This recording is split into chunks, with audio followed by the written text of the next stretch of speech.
Bien-aimés, soyez bénis au nom de Jésus. Je vais vous donner un enseignement sur l'origine de la foi. En effet, la Bible dit en Romains 10, verset 17 que la foi vient de ce qu'on entend et ce qu'on entend vient de la parole de Dieu. Ok? Or, lorsque Dieu s'adresse à son peuple ou à ses enfants, ce qui l'intéresse, c'est la compréhension. De entendre et de comprendre ce qui intéresse Dieu, c'est la compréhension. Est-ce que vous comprenez? Donc, ici, on peut se dire, mais si c'est comprendre qui intéresse Dieu, d'abord, je vais vous donner deux références bibliques qui montrent que c'est comprendre qui intéresse Dieu. Ok? Alors, euh, vous allez prendre Matthieu chapitre 13, verset 19. Matthieu chapitre 13, verset 19. Et puis Matthieu chapitre 13, verset 23. Matthieu 13, verset 23. De ces deux passages, vous allez comprendre que ce qui intéresse Dieu, c'est la compréhension. Vous pouvez vous adresser à une trentaine de personnes. Est-ce que vous comprenez? Ces 30 personnes vont vous entendre, mais ce n'est pas tous les 30 qui vont vous comprendre. Peut-être un tiers de ces 30 personnes vont vous comprendre. Et les autres vous auront simplement entendu, mais ils ne vont pas vous comprendre pleinement. Donc ici, on peut se poser la question de se dire, mais si c'est comprendre qui intéresse Dieu, pourquoi en Romains 10, 17, on n'a pas dit que la foi vient de ce qu'on comprend? Et ce qu'on comprend vient de la parole de Dieu. Mon ami, la foi vient de ce qu'on entend. C'est parce que il n'y a pas de compréhension sans avoir entendu. Tu ne peux pas comprendre si tu n'as pas entendu. Voilà pourquoi dans ce passage, ils ont dit la foi vient de ce qu'on entend.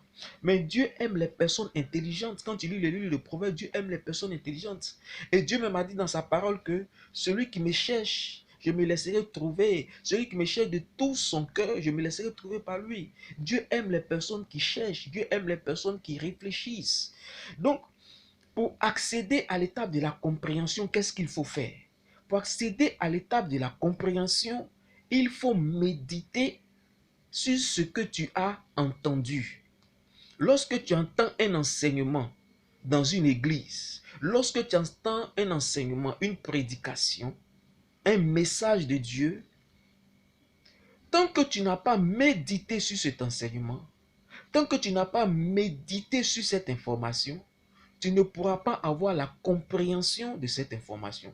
Tu ne pourras pas comprendre véritablement ce que Dieu veut te communiquer comme révélation.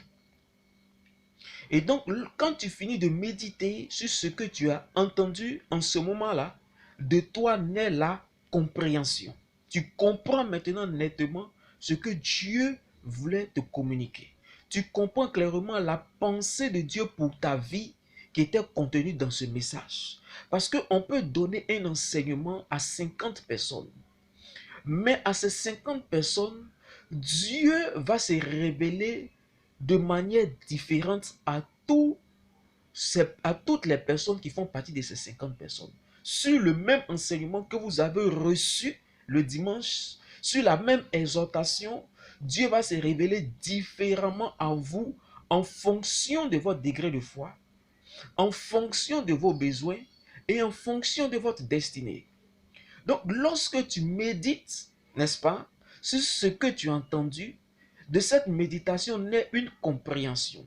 C'est que tu comprends maintenant la pensée de Dieu pour ta vie, la pensée de Dieu pour ton ministère ou pour ton entreprise à partir de l'enseignement qui t'a été donné. Donc, à partir de ce moment, lorsqu'il y a la compréhension, il n'y a pas encore la foi. Parce que c'est de la compréhension maintenant que naît la connaissance. Voilà. C'est de la compréhension que naît la connaissance. Et de la connaissance jaillit la foi. C'est de la connaissance que la foi jaillit. Donc, tant que tu n'as pas accédé à l'étape de la connaissance, il n'y a pas de foi. Donc, pour accéder à la foi, il y a 4 étapes. La première étape, c'est entendre. La seconde étape, c'est méditer sur ce que tu as entendu. La troisième étape, c'est la compréhension. La quatrième étape, c'est la connaissance. Et c'est à partir de la quatrième étape qu'il y a manifestation de foi.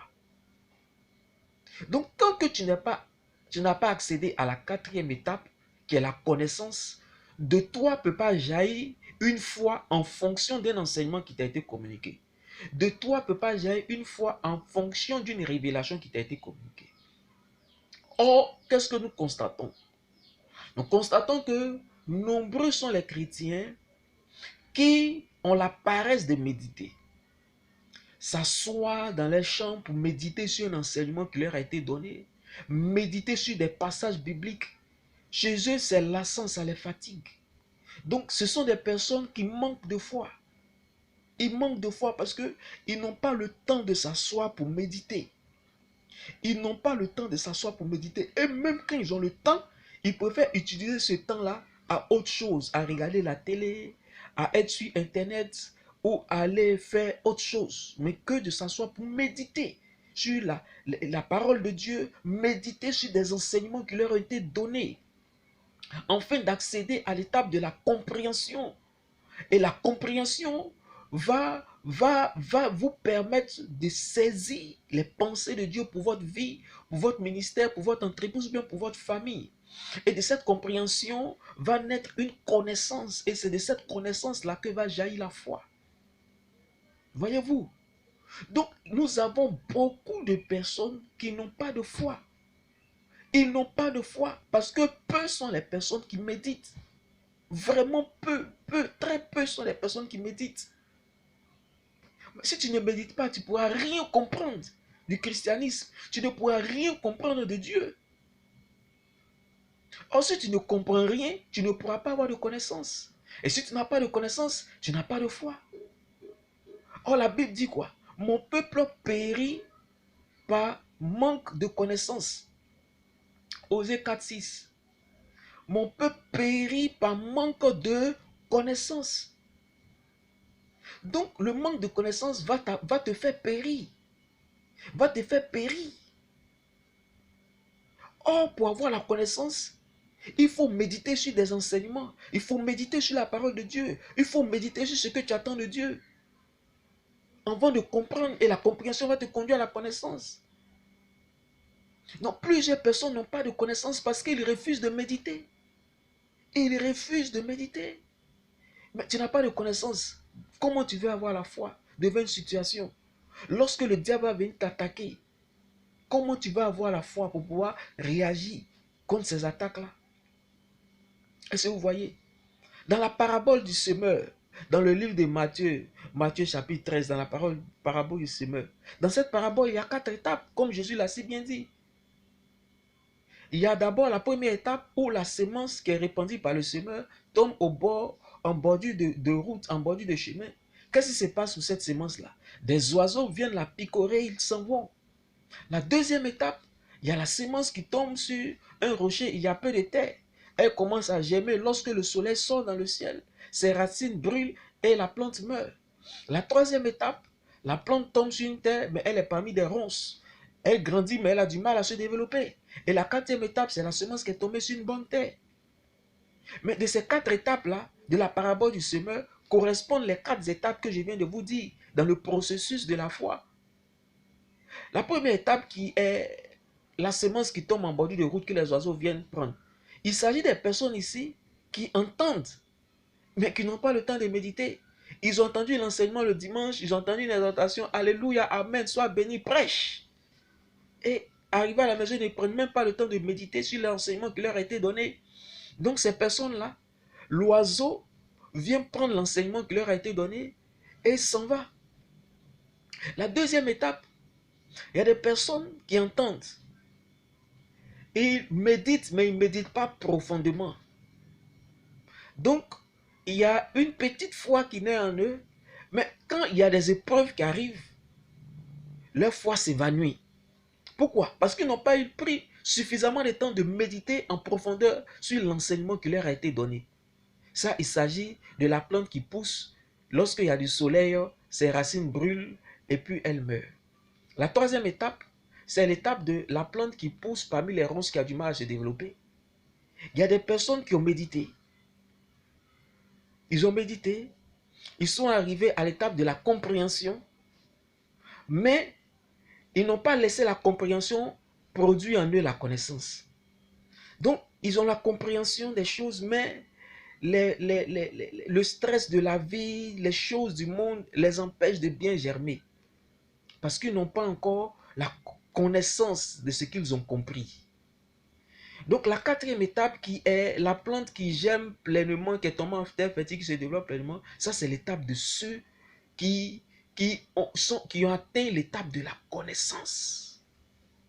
Donc ceux-là, eux se développent correctement, ils se développent correctement. Est-ce que vous comprenez? Donc voilà un peu les 4 étapes qui conduisent à la foi. Sur l'exhortation, l'origine de la foi. Entendre, méditer sur ce qu'on a entendu. Comprendre. La compréhension te mène à la connaissance, de la connaissance jaillit la foi.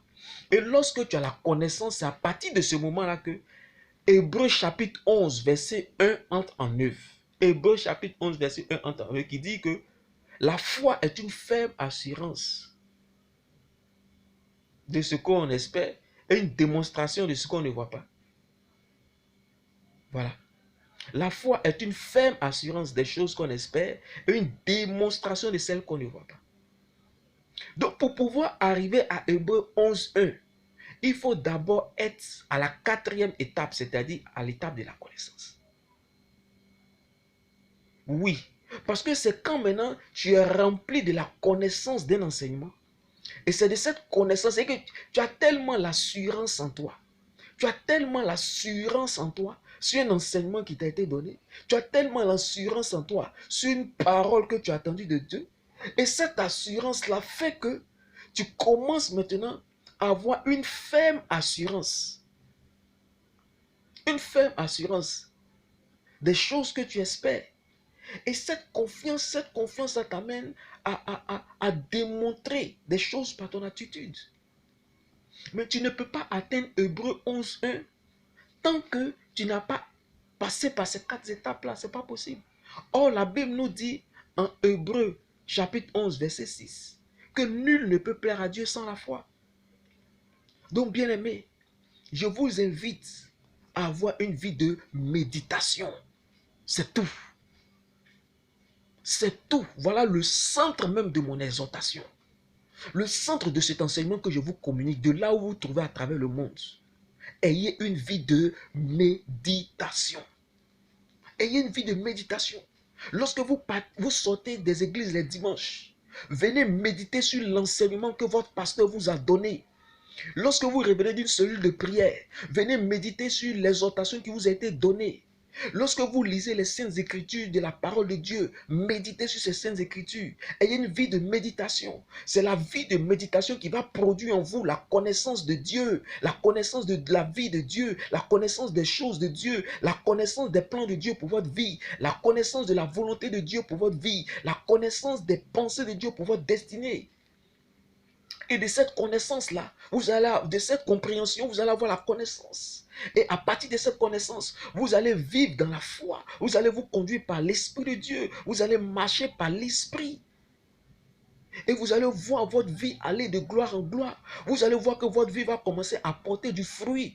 Parce que ce que Osée dit en son chapitre 4, verset 6 ne va plus vous concerner. Là, mon peuple périt par manque de confiance. Vous n'allez plus périr, mais vous allez prospérer. Vous allez prospérer parce qu'en vous, il n'y aura pas de manque de connaissance. Mais en vous, il y aura la connaissance. Il y aura la connaissance. Vous allez être une source de connaissance pour votre famille, une source de connaissance pour le peuple de Dieu, une source de connaissance pour votre environnement. Et vous allez être un arbre qui va porter des fruits en abondance. Parce que le diable est le prince des ténèbres. Le diable travaille dans l'ignorance. Et si vous, l'ignorance vous a quitté, que vous êtes plein de connaissances à cause de votre vie de méditation, le diable ne saura plus comment vous saisir. Le diable n'aura plus de place dans votre vie. Le diable n'aura plus de place dans votre vie. Laissez-moi vous le dire. Donc, l'exhortation de ce jour, c'est l'origine de la foi. Ayez une vie de méditation. Que Dieu vous bénisse richement. Soyez bénis. Mes contacts, plus 225 09 82 33 10, plus 225 51 22 43 40. Soyez bénis. Amen.